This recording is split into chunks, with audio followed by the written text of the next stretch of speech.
Welcome to NJASA's fourth video podcast in our Frontline Leadership for Extraordinary Times series. We're speaking today with the 2020 Superintendent of the Year, Mackey Pendergrast of the Morris School District. Thank you, Mackey, for joining us today. I know that you're an avid reader and a nature enthusiast, but I have a feeling you're not getting much time for leisure reading or enjoyment outdoors.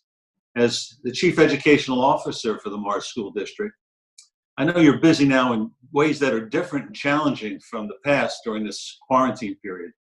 So thank you for joining us today. And before we begin, how are you and your family doing? Thanks, Rich. Everybody's well. We're making sure that we're doing our part by staying home, following the governor's executive orders regarding social distancing. I have a son home from college and a high schooler, and my wife's a teacher also. So we're all here, thankfully. We're all well, and we're all working from home. Thanks. Glad to hear that good news. Let's talk to the meat of our conversation today, Mackey. You participated on the U.S. Department of Education's Superintendents Technical Working Group, and your ideas and your vision helped to create the Future Ready Pledge. Your contributions were used to develop the White House Connect Ed agenda for the future convening of educational leaders relating to digital learning. And along with only 11 other superintendents, he worked to establish the Obama administration's National Educational Technology Plan. Quite impressive. Let me ask you this. During that working process, did you or any of your colleagues ever conceive or imagine that we'd be experiencing anything of this incredible magnitude today? Yeah, well, yes and no. Certainly at that time, nobody was talking about a future pandemic. That never entered our conversation. Maybe the closest thing we got was an emergency snow day, but certainly nothing of this magnitude. However, we did talk a lot about things that are critical right now. For example, there was a lot of talk, there was a lot of attention that was being paid to the importance of making sure that technological infrastructure was in place so that learning could happen anywhere and everywhere, that learning could be ubiquitous. And certainly that work that was done 5 years ago, those conversations are paying off now. And of course, there was a lot of attention being paid to equity and universal Wi-Fi. The Morris School District's been working on that for the last 5 years to make sure there's universal Wi-Fi in all of our homes, especially our economically disadvantaged families. So the transition was not a heavy lift for us. It certainly is a challenge, but we weren't starting from zero. Now, if you think about it, it really is amazing what the New Jersey schools have done. We've taken a face-to-face curriculum and instruction approach and brought it all online in a matter of weeks. But if you also think about it, all of our schools have been moving towards this kind of blended approach for many years. So there was there was no conversation about pandemics and learning just from home, but there were a lot of things that were discussed 5 years ago that had really laid the foundation for what all of our schools have been able to do. You know, you've done some incredible things in the Morris School District, and I know that many of the programs that you instituted there rely heavily on student participation and hands-on student relationships. It's been a very successful formula. You've dramatically improved test scores across all the grades, increased the number of students enrolled in honors classes, as well as advanced placement classes and their scores. But what's unique about this effort is that it's also substantially decreased student suspensions and behavioral issues. These achievements can directly be accredited to your focus with the staff on encouraging students to participate in the classroom, extracurricular activities, student government, all of the aspects of school life. How do you continue that effective focus when we're practicing social distancing in this time? Yeah, that's such a great question. The Morris School District, we have a fundamental belief that each student must feel like they belong and they must feel valued by the entire school community.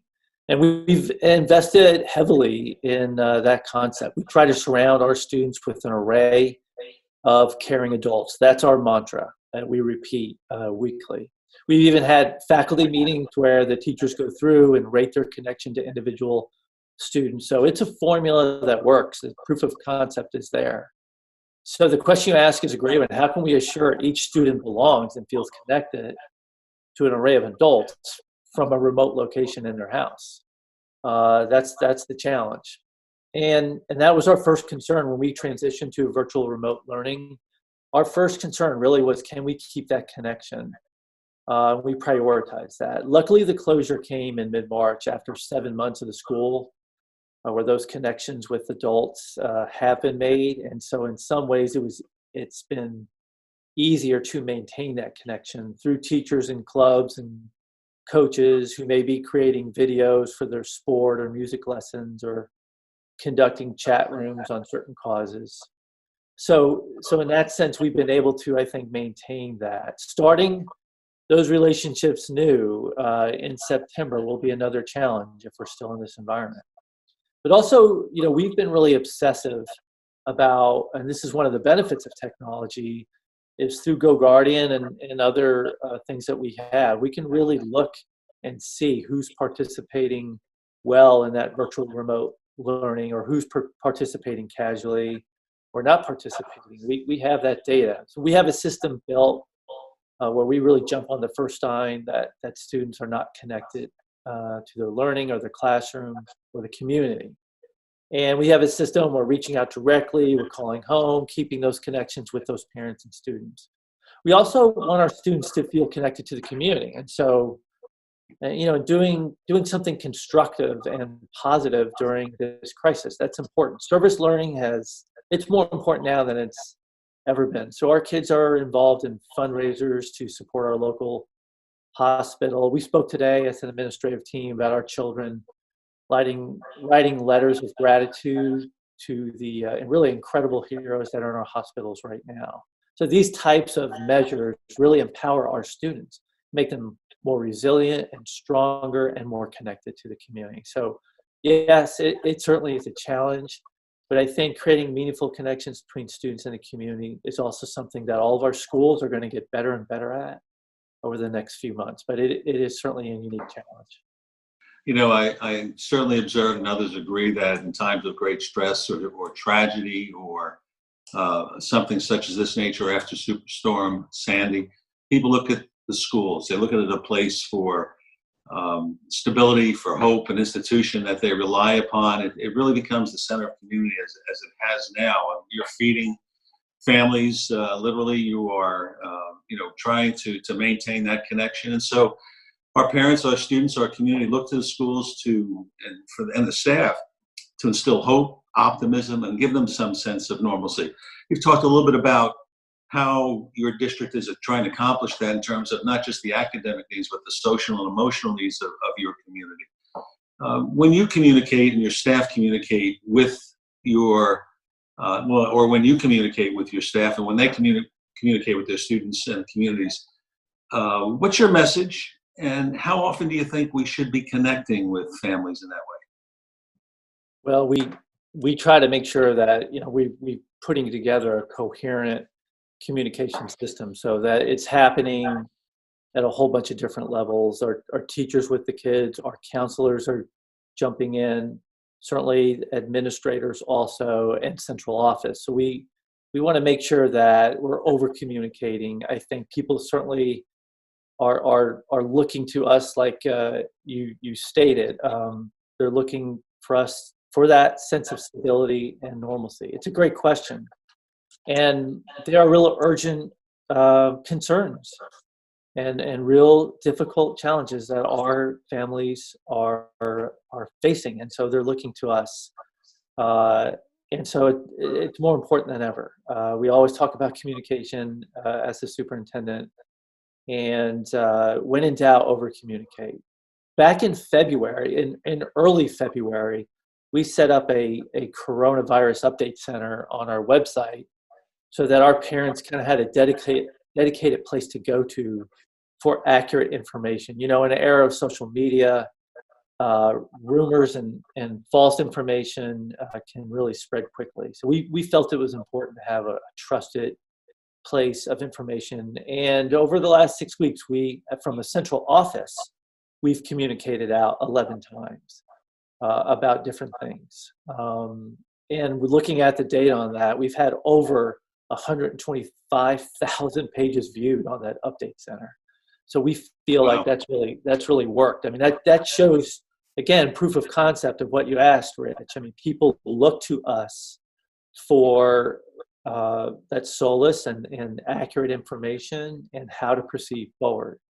So I think when we communicate, there are a few important things that we just want to continue to emphasize. One, to our parents, we have a plan for your children. This is our life's work.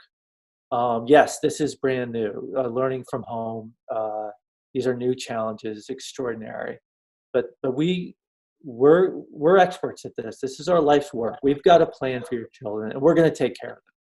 You know, we may not get everything right in this transition, but we're going to take care of your kids. I think we need to continue to communicate that to our families. It's really also important to show, I think, the whole community the principles and values that are guiding you and guiding the district. We created a doc just about our guiding principles for virtual and remote learning and communication. We want to be really explicit about that. That's also an accountability device, so the community can kind of hold us accountable to our values, which is always important. Of course, we approach communication with a real consultative spirit and a tremendous sense of responsibility for all the reasons you just mentioned. We know our parents have urgent concerns. They're facing real challenges from either the workplace or health. We try to listen, not just listen, but respond to those concerns. We surveyed our community last week. We received over 2,400 responses from students and parents and teachers, nearly 1,000 comments. And that instrument is really helping us shape our future action. So we're really trying to show that we're responsive. We're not just communicating in terms of telling information, but we're listening, and this is a community effort, and we're going to take care of their kids and meet their needs. I really, and I'm sure your community as well as I appreciate that message, that candor that you're trying, that you're improving, about the life work of the professionals. You've got this. This is what you're doing. You're adapting and you're improving at it every day. One of the things in terms of looking at the school year, there's a cadence to the school year. We celebrate holidays, we have vacations, there's a spring recess. And one of the things, especially as we get to the end of the career for our high school students, question I'm being asked by the media that parents are raising, what about graduations? What about proms? What about academic achievement, athletic award ceremonies? What's that look like in your district? I assume you're getting those same questions. And do you have any plans or predictions or insight to how that might go? So here it's the middle of April, and we see 3,000 plus new coronavirus cases every single day in New Jersey. Increasing death rates. So we're either, I guess, again, I'm not an epidemiologist, but we're getting to peak, or we're still a week to 10 days away. I'm not really sure, but it's still very prominent in New Jersey. And I think those facts will dictate, what happens in our district. All of us, of course, we want to have these end of the year celebrations. There's so much to celebrate, especially now. I think it's more important than ever that we come together as a community to be grateful and celebrate. But we have to let the facts play out. Who knows where we're going to be a month from now? By May 15th, we could be in a vastly improved situation. Again, I'm not an expert on these types of things. Those facts will just play out and will guide our decision making.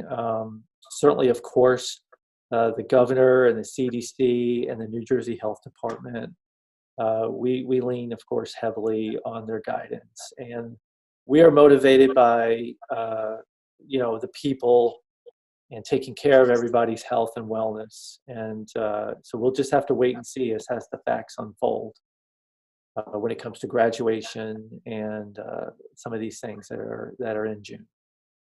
Yes, and that uncertainty creates anxiety, and I'm sure that your community appreciates all that you and the staff are doing every day to help help people to relax, feel a sense of faith. That candor about not knowing exactly what's going to happen is really important, rather than making a prediction, as you say, isn't based on facts or even in our control as we wait to see what the governor of our state will decide for the remainder of this school year. Mackey, concluding today, I want to thank you. You're a real forward thinker, and that reputation has earned you that recognition of being the 2020 Superintendent of the Year. You've been taking bold, innovative approaches to education in your community. I know you're doing that with your staff. You have any other recommendations or advice that you could share with our members as we all face these unprecedented challenges? Well, we were talking, there's a group of superintendents talking today, and there's 1,000 issues, right, that we're all trying to figure out for the sake of our kids. But just looking at this from 30,000 feet, taking a global look at it, and in some ways, this is healthy for us to really re-examine our values, really re-examine the purpose of our educational institutions. I think we talked about today, we have to be really mindful of the emotional well-being of these students. If you think about these kids, especially the kids who are in high school, but certainly all of them, they have grown up in an era of two great economic collapses, the many negative effects of social media. We know anxiety and depression statistically is up over the last 10 years for this group of kids. There's been incredible school violence and now a pandemic along with that economic disruption. So we're all really concerned. I think as a group of educators, we have to take a real hard look at how we reorientate the education that we provide, so we take care of these students and we really look at their mental health and all of our mental health. And I think when this is all over, as a group of educators, we're really going to have to take a close look at mental health being our number one priority in our schools. I think we have to answer the question, or ask the question, and find good and great answers. How do we set up our schools so our students are resilient and emotionally strong? How do we set up our schools so that they are ready to shoulder so many important tasks as adults and as the next generation? These are the things that when we get through all this, we're really going to have to look at it as a group. And our superintendents throughout the state are such an impressive group. I look forward to really exploring that question. Mackey, thank you so much for joining us today. You're representing all our colleagues so well. You're very pointed in terms of how that's a collective responsibility, talking with your colleagues in Morris County throughout the state. And I know that this conversation and your points will help enlighten and encourage all our members. So thank you so much. We wish you well in the weeks ahead, and we'll be communicating with you and all of our members going forward. Thank you, Rich. Be well. Thank you. And to our viewers and our listeners, remember, we will be distributing one interview per week. So please monitor your email, visit njasa.net, and subscribe to our NJAS podcast. Until then, I'm Rich Bozza. Please be safe, stay well, and remain healthy.